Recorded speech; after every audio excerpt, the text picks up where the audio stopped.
After blasting off from the Kennedy Space Center in Florida, the NASA-SpaceX Crew 10 capsule arrived at the International Space Station.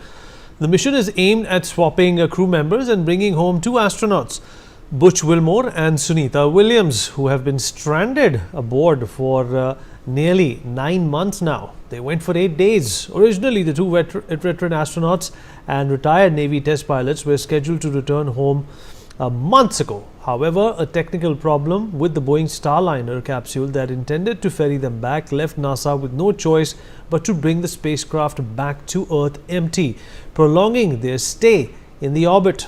Since then, Wilmore and Williams have continued their work aboard the ISS, participating in scientific experiments and performing routine maintenance with the station's other crew members. Now, the arrival of the Crew 10 astronauts marks the beginning of the long-awaited plan to bring Wilmore and Williams back to Earth. The two will strap into their own SpaceX capsule later this week, bringing an end to what has been an unexpected mission in orbit. However, Williams and Wilmore are likely to face other issues pertaining to their health upon return. Experts have said that they might have developed baby feet. This is a condition where an astronaut's feet become soft like a baby after spending too much time in space. It results in severe difficulties in walking and other daily chores. Additionally, they could also face loss in their bone density, something which is related to old age. NASA has said that by every passing month in space, the weight-bearing bone in human body becomes 1% less dense.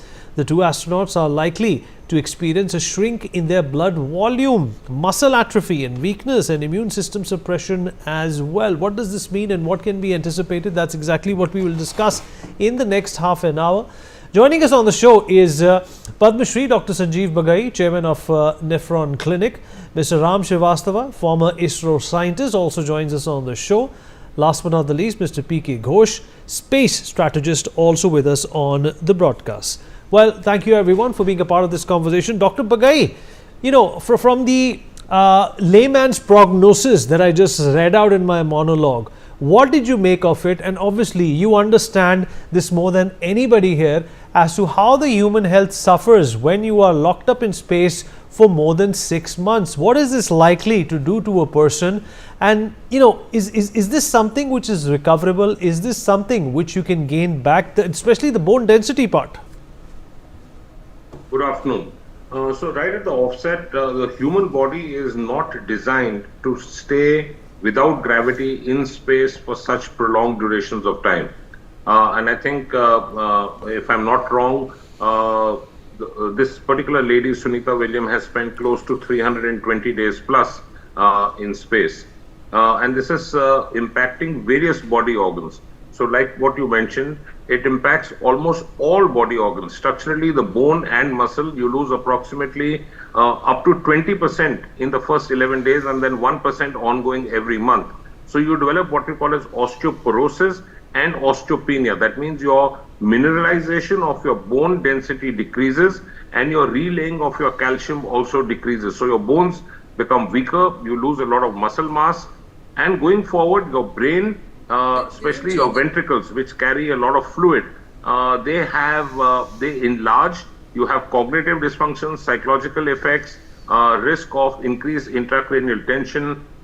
In terms of cardiovascular, your heart, you can have hypotension, arrhythmias, that means abnormal heart rates.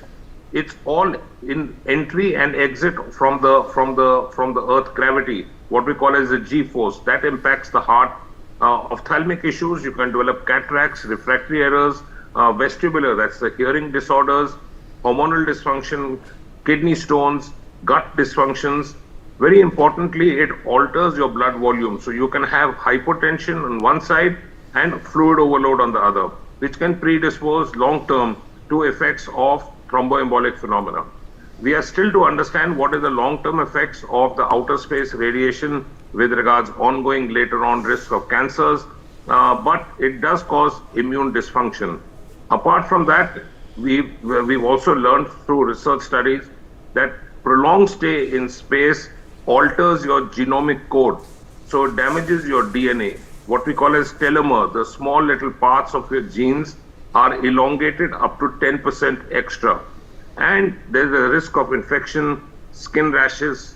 More importantly is psychological.